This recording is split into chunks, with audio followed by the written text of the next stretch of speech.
Alright guys, welcome back. This will be my first like official sit down video, which is kind of crazy. But I figured since it is the beginning of September that I do a little August reading wrap up. And yeah, so that is what we're going to do. So I am going to split this video up into my physical books that I read, my audiobooks that I read, and then we're going to end off with my September TBR. And this YouTuber that I watch, Gabby Shay, I think is what her channel name. She does this too, and she predicts what she's gonna rate her TBR list, which mine's right here, but we'll get into that later. So I think I'm gonna try that. I'm gonna predict what I think I'm gonna rate them.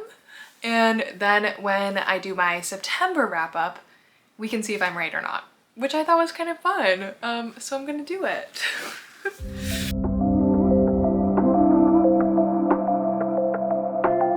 Alright, so part one is the physical books that I read this month, which would be four physical books that I read this month. If you see me looking down, it's because I wrote on my little notes and my thoughts and stuff about all the books down here.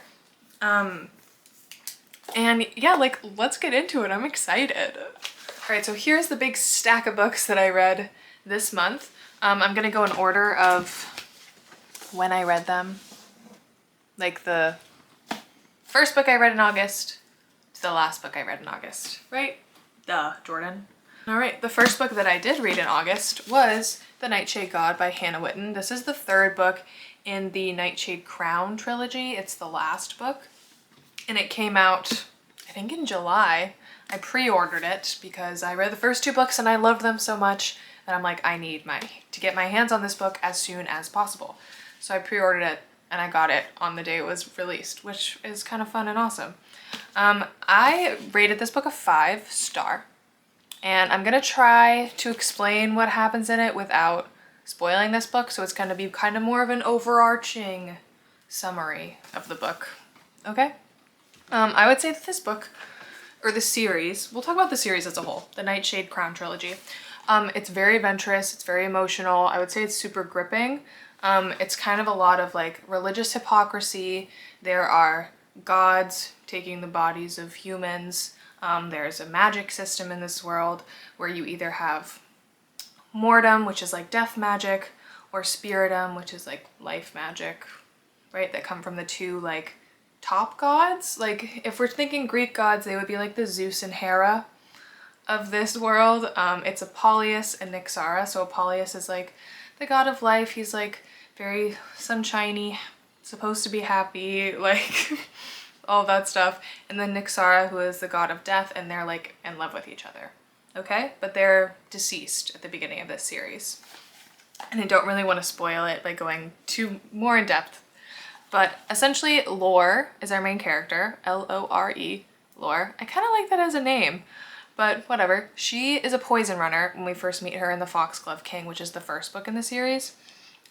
Which is essentially just like a drug runner. So the people take poison to get closer to death, but somehow it gives them more years in life. I don't really understand that, but sure, yeah. Lore can channel mortem, that death magic that I was talking about, but nobody knows it at the beginning of the book, okay? I'm not spoiling it though, I'm pretty sure that's on the back of the first book. But she's on a mission and it goes wrong. And she ends up getting captured by the Sainted King, which is what they call their king, and the Priest Exalted, which is like the Pope in the real world. So it's like they have a super close relationship, the church and like the monarchy. They're kind of like one and the same. So the king and the Priest Exalted have like almost the same amount of power. So they trap Lore. They find out she can channel mortem, and so they're like, let's use her as a little pawn. And they do. And this is where she meets Gabe, who is one of our MMCs, and he's a Preskmort, which is kind of just like a disciple priest, like a lesser priest than the Priest Exalted. She meets Gabe and Bastian, who is the Crown Prince. And Bastian is like golden retriever vibes, like super funny, super happy, always joking around, but secretly like deep down feels everything super deeply and is really in touch with his emotions and just cares a lot. And he reminds me a lot of Dorian from Throne of Glass. So if you like Dorian, then you're really gonna like Bastian. And Gabe is kind of the opposite of Bastian. He's very serious all the time. He's like kind of broody. He's missing an eye, so he's kind of got that mysterious vibe.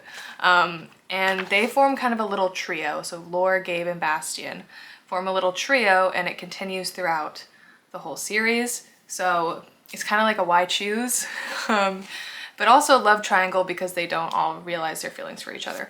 But I'm getting ahead of myself.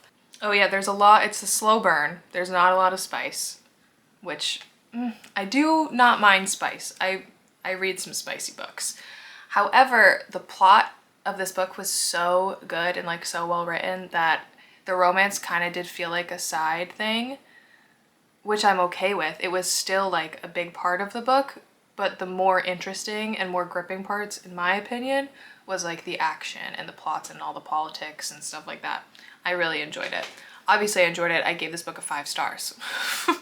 I feel like if I was gonna rate the series as a whole, I would rate it like a 4.75, just because the first book, in my opinion, is the weakest of the bunch, but it only gets better from there. So highly recommend if you're into like a fantasy romance with little to no spice and you like a love triangle.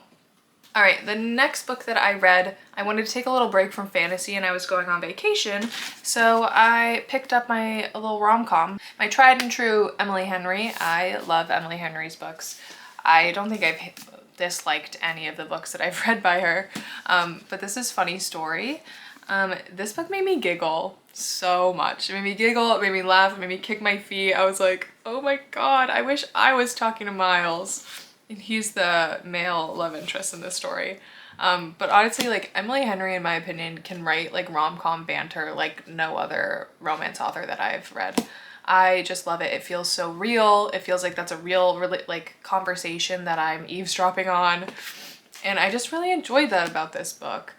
And also the characters. So the main character is Daphne, and she meets Miles because her fiance, Peter, leaves Daphne for Miles's girlfriend, Petra, who is Peter's childhood best friend. So their partners leave each other to be together, and so Daphne and Miles end up living together because Daphne has nowhere to live. Because she was living with her fiance, you know, she was gonna get married to him, and then he's leaving her for another woman, so she's like, I don't know where to live, I don't know where to go, I just uprooted my whole life to come to Michigan for you. And so she ends up moving in with Miles, which is how they meet, and that's why it's kind of a funny story. Okay, I'm gonna stop that now. So some things that I liked about this book were that I related a lot to Daphne and Miles and their individual struggles and just like how real they felt. Like they were like fully formed people. Like all of their childhood like trauma and stuff made sense to shape them into the type of people that they became. Like none of it felt random or tossed in. It just felt really real. And also all of the side characters were delightful. That's literally what I wrote in my notes. I really liked Daphne's relationships with her friends that she made in this book, because Daphne like uprooted her life, like I said, to move to this place with her ex-fiance, and so she doesn't really have any friends of her own. So this book is a lot about Daphne like finding herself, creating her own circle, and not having to rely on like a man in her life, which I really like that. I'm a big fan of that. I think it's really important to have your own life outside of your relationship. But I really enjoyed the way that Emily Henry wrote that in this book, and I just felt really connected to the characters. Yeah, the ending just made me cry. Tears of joy though, because it's like so beautiful, the life that Daphne built for herself. I would not say though, there's something I've heard about this book is that Miles is really Nick Miller coded from New Girl, if you've ever watched that. I would disagree with that. I feel like the only similarity they have is that they have beards and they're bartenders. Miles is the type of bartender who will like comp your drink, flirt with you, smile at you, be really nice.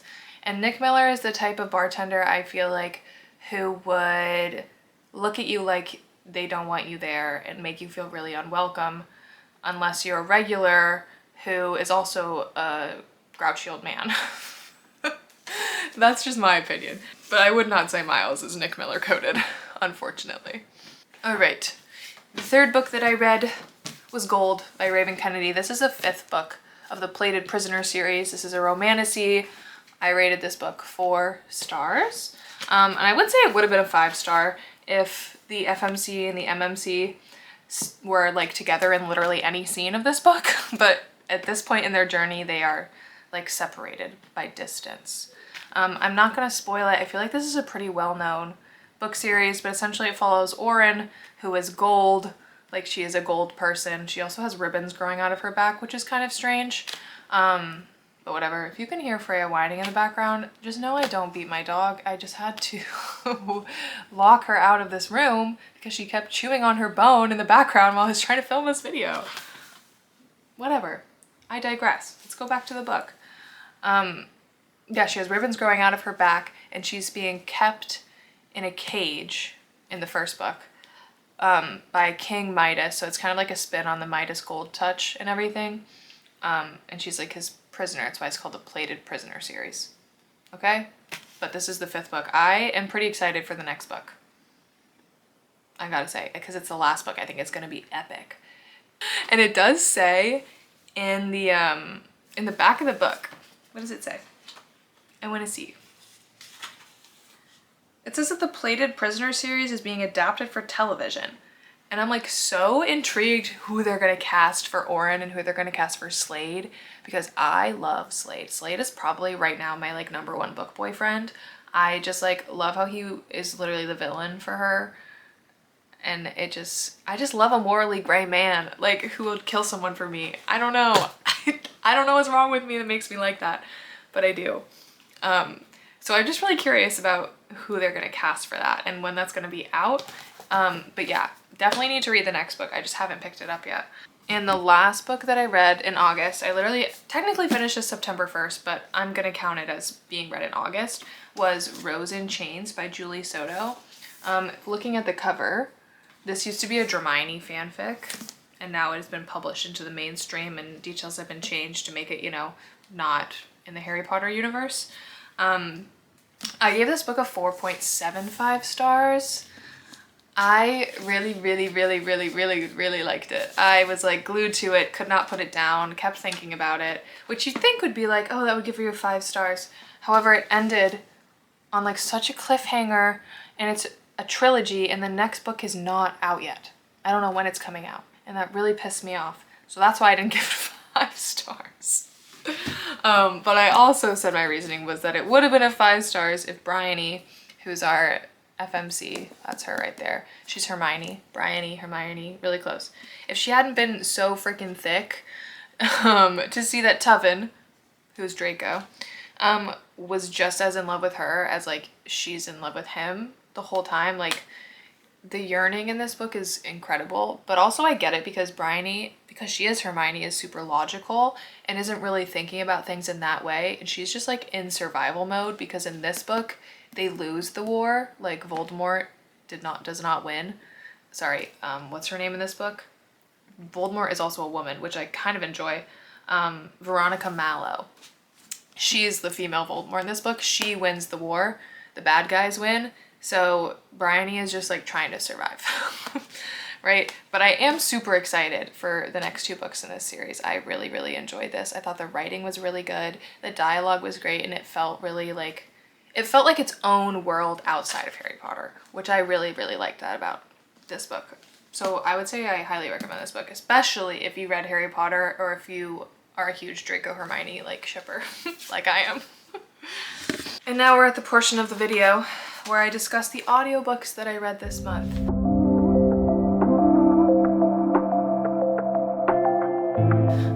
I'll pop them up on the screen here if I can figure out how to do that in editing. The first book that I read was Lights Out by Nevessa Allen, or listened to, my bad. I got recommended this book by a friend, so I was like, you know what, I'm just gonna start listening to it. I don't have a book, an audiobook right now, and I've heard that it's kind of freaky.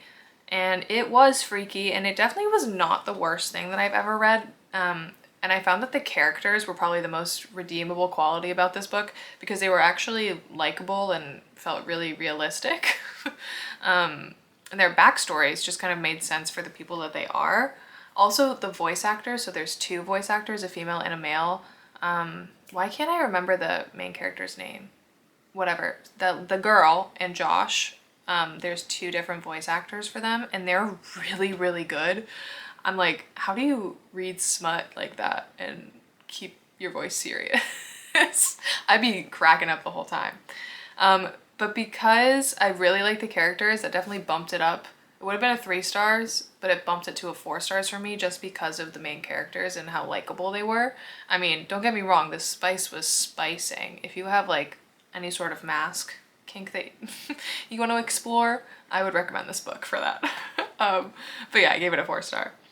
The next 2 books that I listened to are kind of a throwback. I listened to Catching Fire and Mockingjay by Suzanne Collins, just because I've been kind of in the Hunger Games zone ever since Sunrise on the Reaping came out, and I just wanted to re-listen to them, and I'm gonna rewatch the movies.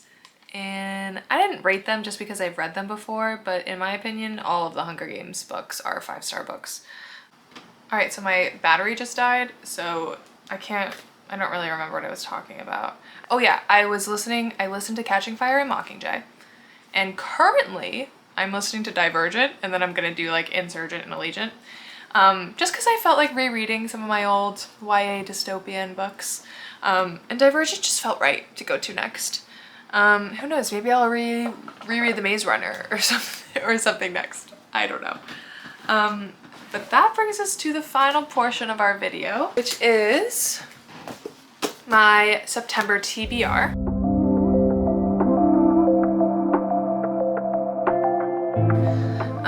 So I'm gonna go in order of how I think I'm gonna read them.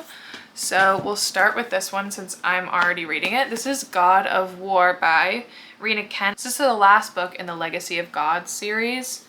I don't know how many books are in that series, but I've read almost all of them. I did skip 2.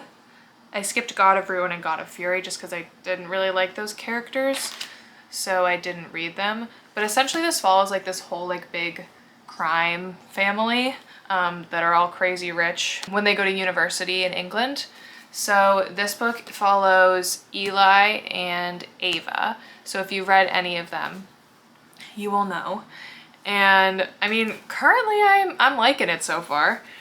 It says that Ava Nash despises Eli King. He broke her heart when she gave it to him as a teenager. He hates her and she hates him. That is, until she wakes up in the hospital and Eli King is holding her hand and telling her they've been married for 2 years. They are a really fucked up relationship. I'll say that. My prediction for how I'm gonna rate it, and based on what I've read so far, is I think I'm gonna rate it a 3 stars. That is what I think. All right, the next book that I've decided to add to my TBR is Survive the Night by Riley Sager. I've actually started this book, you probably can't tell. I've started it before just because sometimes I'll grab a book when I know I'm gonna be somewhere that I might be bored at. And I'll start a new book doing that, which is what I think I did here. But essentially it seems like this book is it's set in the 90s, it's a thriller, and this college girl gets a ride home from a guy. And as she learns more about him, she starts to think he's like a serial killer. So I've read some of her books before and I like them, so I'm gonna say 4 stars. All right, and the next book that's on my TBR is this book, Pretty Things by Janelle Brown. I picked up this book at Goodwill. I think it's a thriller, and my prediction is a 3.5 or to 4 stars, like that range.